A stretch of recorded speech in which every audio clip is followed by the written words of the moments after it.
Hi, this is Dr. Jacqueline Kerbeck, the President, Founder, and Chief Listening Officer here at our network at USA Global TV and Radio. Thank you so much for your loyalty. Thank you so much to all of our guests, to our team members, to our sponsors, and to all of our elevated listeners. Here at USA Global TV and Radio, we provide world-class education, entertainment, hope, and inspiration. We celebrate all of our team members, all of our guests, and all of our sponsors from around the world who come and lead their lives with their hearts to help other people walk into their greatness. If you'd like to be a guest on any of our shows, please go over to our website, usaglobaltv.com, and book your session. Please contact us at info@usaglobaltv.com and subscribe to our channel.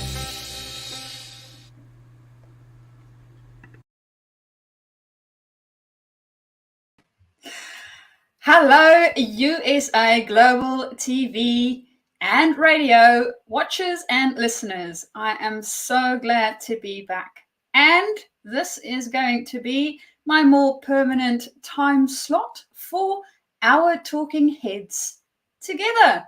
So last week we started exploring a little bit more about our personality and how that sort of works. And today we're going to dive a bit deeper. So when we think about personality, there is a few different things that sort of has an influence on it. We are not born and left the way we are. There are some genetics that play into it. And then, of course, there are some environmental and other aspects like we saw last week. So, jumping into today's session, what we're going to look at is the ocean. Well, it's not quite as wide. It might be as deep. We never know. So, let's jump into our slides and have a look what we have for today. So, today's lesson is lesson number 2. If you did miss lesson number 1, just go back on our channel and have a look at that one. So, for today, here's a bit of a riddle. It is well for the world that in most of us, by the age of 30, the character has set like plaster and will never soften again. Now, William James said this in 1890, quite some time back. And in the meantime, we discovered that, well, we're not quite set as plaster, and there's quite a few things that we can still change into our ripe ages just before we decide to leave the planet. So, now knowing that, and from last week, understanding that we are like all people, we are like some people, and we are unique and like no other person because we are a combination of a whole bunch of different things. Let's discover a little bit more about ourselves. So, I know that I promised that we will look into the ocean and see what is happening for us. And before we do that, I thought it would be fun to do a little quiz. So, thinking about ourselves, I want you to answer the next couple of questions on a scale. So, the scale is from 1 to 7. 1 is disagree strongly. 7 is agree strongly. And then, of course, everything in between is a moderation of that, with 4 being in the middle where we don't really agree or disagree. So let's see. Question number 1. Also, make sure that you do number your questions as you go through these. I will give you the tablet so that you can decipher your answers at the very end of our show so you know exactly where you fall. So question number 1.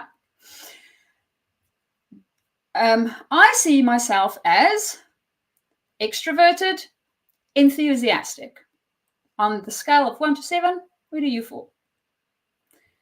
Next one, I see myself as critical, quarrelsome. Number 3, I see myself as dependable, self-disciplined. Still on our scale from 1 to 7, with 1 being disagree strongly, I see myself as number 4, anxious, easily upset. Number 5, I see myself as open to new experiences or complex. Still using our scale, I see myself as number 6, reserved, quiet. I see myself as number 7, sympathetic, warm. And then for the last 3, still using our scale from 1 to 7, disagree strongly being 1, agree strongly being 7. Number 8 is I see myself as disorganized, careless. Number 9, I see myself as calm, emotionally stable. And the last one, I see myself as conventional, uncreative. So now that you have 10 scores there, leave that to the side. We will go through our OCEAN acronym, and then at the end, I will give you guys the scoreboard so that you can calculate it for yourself and discover where you lie on our personality test. So let's jump into OCEAN. Yes, it is not the very wide ocean. I did think, however, that a little sea star might be fun to use as it has 5 fingers and it works well with OCEAN. So first off, openness. So O for OCEAN in openness. Here we look at the experience interaction scale. So we'll go through all of them and then we'll dive a little bit deeper into each one. The next one in OCEAN is the C, which is conscientiousness. This is our approach to order scale. Then next we have E, which is extraversion, our energy recovery scale. Then the next one is agreeableness, how likely we are to say yes or no scale. And then the last one is neuroticism, and this is our emotional stability scale. So that's the 5 elements OCEAN is made out of. And OCEAN is one of those very rare personality tests that has actually been utilized within the scientific community quite rigorously. So it is one of the, I think, almost only ones that is scientifically proven. So there's been a lot of studies around the OCEAN scale and seeing how people actually group themselves. So this scale, thinking about our we are like many, some, and ourselves, is part of the yes, we are like many in the sense that everybody has these 5, right? We are like some in the sense that our family will most probably be very close related. We are like only ourselves in the sense that the combination that we have is very unique. So understanding that, let's dive a bit deeper. So in openness, if we look at it, and it is a scale, and that's why I have that blue bar at the top. So we can slide along the scale and we can be at any end or somewhere in the middle of the scale. Now, if we are low open, when we get to our scores, anything that we get that's 4.4 or less than 4.4, we are low open. Now, low open people are more traditional. They really like routine. They like to participate in more traditional types of roles, environments, and they are not big fans of change. Whereas when we go to the other side of the scale and we are very high open, we find that the score in this area is around the 6.6 range or higher. And here we find that people are very adventurous. So for high open people, they're very creative, they enjoy artistic and cultural endeavors, and they have multiple and complex interests, as well as ways of constructing things for themselves. So they like complex types of things and things that really tickle their brain in different areas. So this is the open area of the scale. Then the next one is conscientious.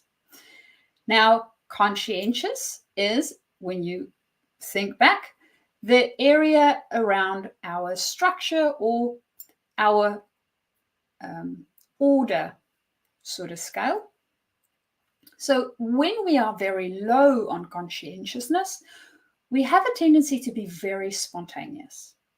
So low conscientious, they found in the studies with quite a large number of people that they took through this test, that low conscientious is around the 3.2 mark and below. Then we are low conscientious and we become really very spontaneous. We thrive on chaotic environments. So when you think about, for instance, a jazz band, right? The people playing in the jazz band need to be able to understand the base structure of the music, but also be able to adapt and do a few different other things while they're playing with other people in the band. And you can change players out and they will be able to adapt. So in that sort of environment where there's a tiny bit of structure, but there's a very open-ended structure, people that's low conscientious really thrive in that type of environment. And they also really, they can also easily adapt. So if we think about open, if we have a person that's high open and very low conscientious, we can see how they can be extremely flexible in specific areas. Whereas when the person are low conscientious and maybe also lower in the open, the flexibility might not be as much. So these things also have an impact the one on the other. Then when we look at high conscientious, it's really people that enjoy structure, right? They enjoy order. Things need to go a certain way for them. The environment, they will have very structured and ordered. The way that they think will be very structured and ordered. And of course, the way they do things will be very structured and ordered. They also have a tendency to be able to persevere quite well. They do really well in activities, for instance, when we go to university or we study in school. Because they are structured, it's easy for them to be in environments where structure is appreciated. And then, of course, if there are areas or environments or situations where there is a lot of chaos that comes into their environment, this might upset their little apple cart a bit more, because they'll need to find the structure, the thing that keeps it stable for them, in order for them to handle the chaos. So taking into consideration that each one of these sides have some pros and have some cons to them. So the next one in our OCEAN acronym is extroversion. So extroversion is the energy element, the way that we conserve and utilize our energy. So when you think about an environment that you really thrive in, you love it, right? This might be for the introverts on this spectrum. So the people that are more reserved, and these are people that they normally get a score between 2.4 and lower. So these guys really enjoy their own space. They want to have their own space. We find this in environments such as engineering quite a bit. So there's quite a few people that are more towards the introvert side of the scale. Another thing about introversion and extroversion, a way to think about it is, if I have a bag of coins, right, when I'm an introvert and I interact with other people, I'm actually dishing out my coins. I'm taking coins out of my bag and giving it to others. And then after a while, if I interacted too much, my bag will be empty. So I need to go to a quiet space to fill up my bag with new coins. That's the way that I actually get energy. If, on the other side, I'm an extrovert, the same bag, and I interact with other people, they give me coins. So my bag gets filled up when I'm around others. On the flip side, however, when I'm on my own, when I'm somewhere where I don't interact with people, so say for instance, we had an extrovert and the extrovert had to do data analysis on their own in the basement. Extreme case, right? That extrovert will literally have to then start to use from their bag. And at a stage, if you leave them down there long enough, their bag will be empty.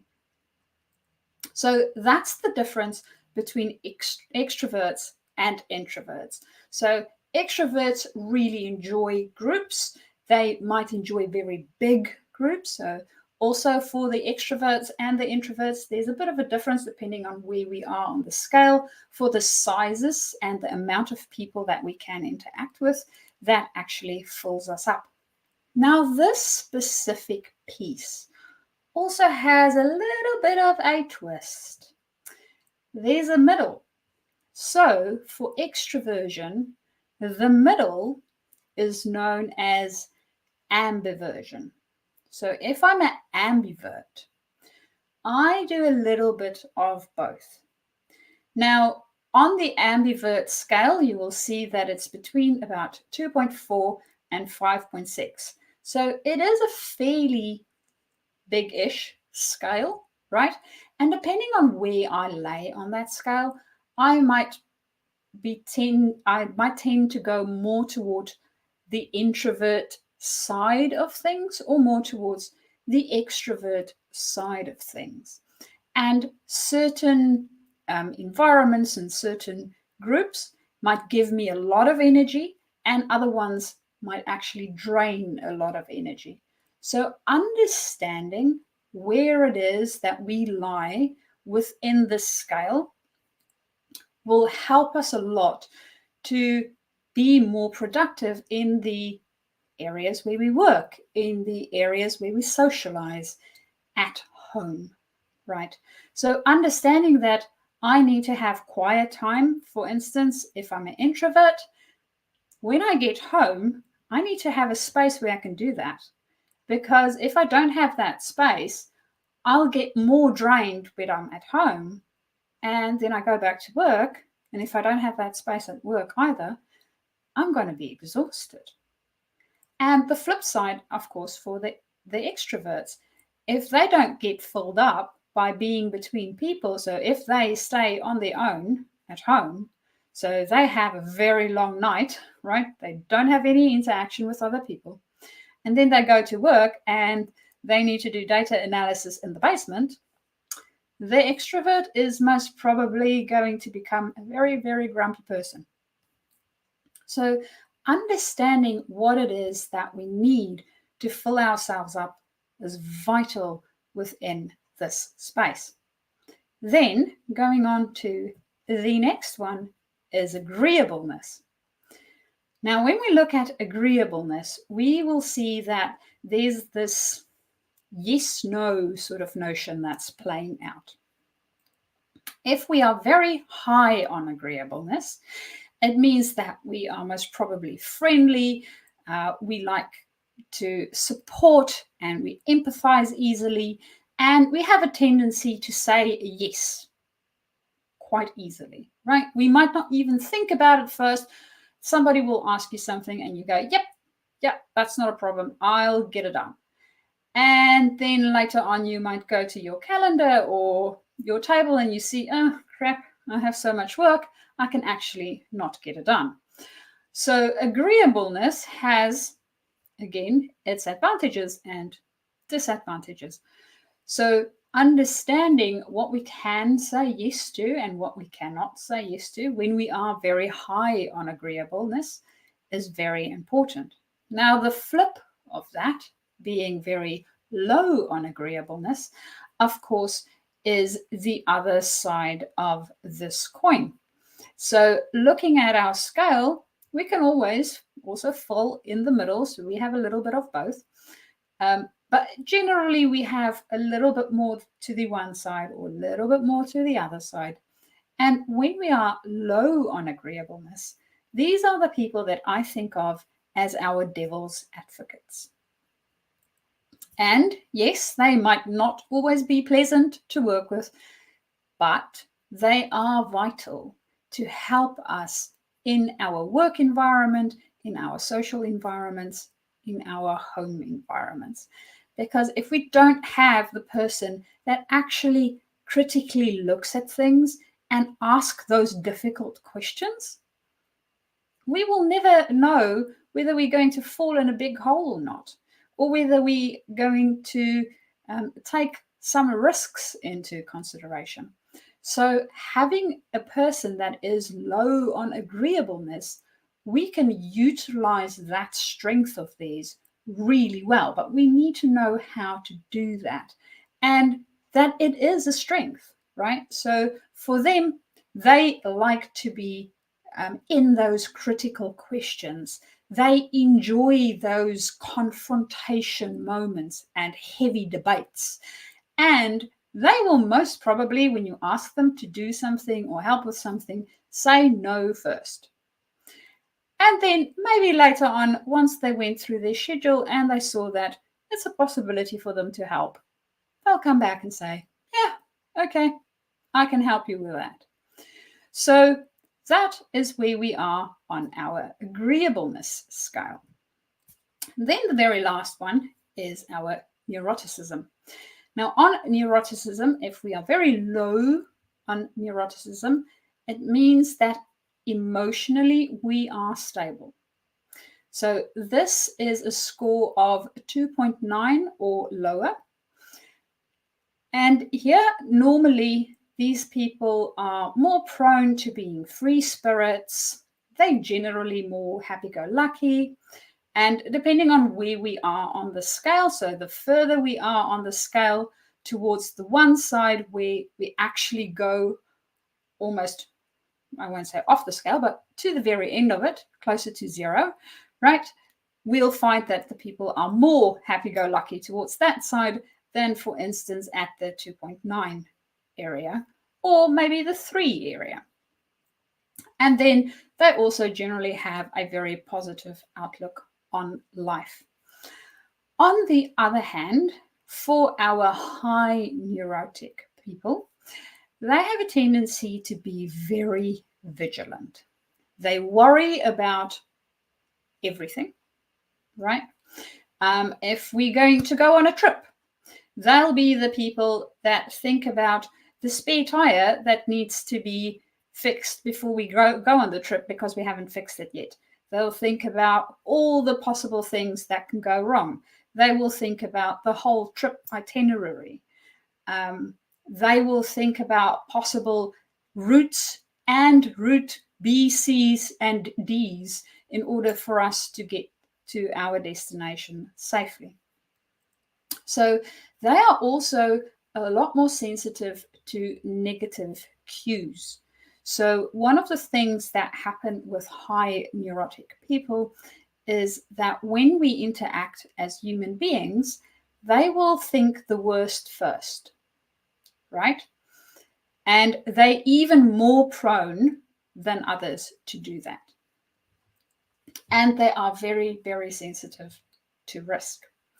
So now that we have an overview of our ocean, let's discover where you actually came out. So the way to calculate your own scores.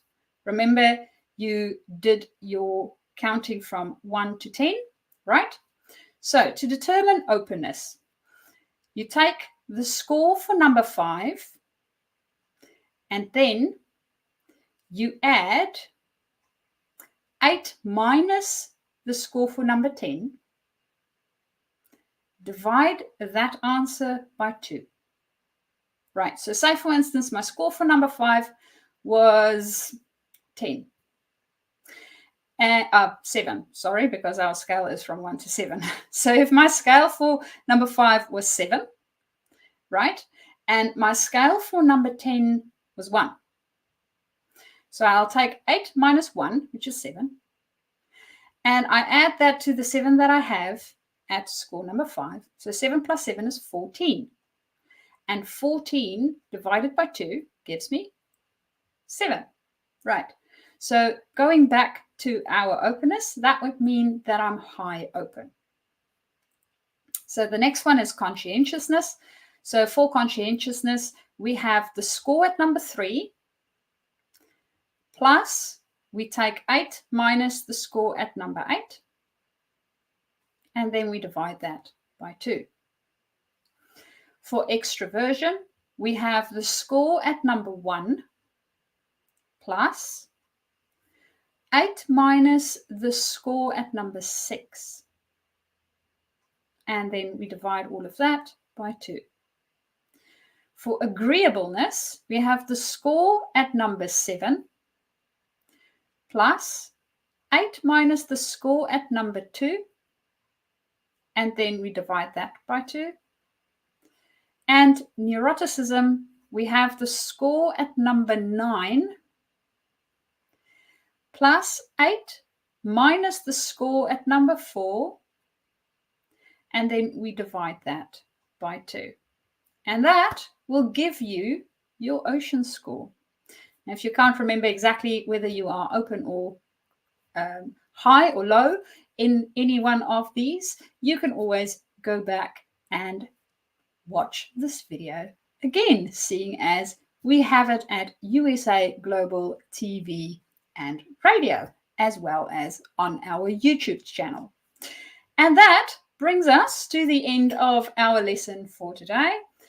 If you would like to reach out to me, please do so via my email. My email is mariska@journey2discover.com, or alternatively, please connect via LinkedIn. I would love to hear from you, and it would be even better if we can discuss a little bit around what you find in your ocean score and how these different elements work together for you. And that is the end of our lesson for today. Thank you very much, and I look forward to our next one, where we will dive a bit deeper into our personalities and who I really am. Until next time, bye.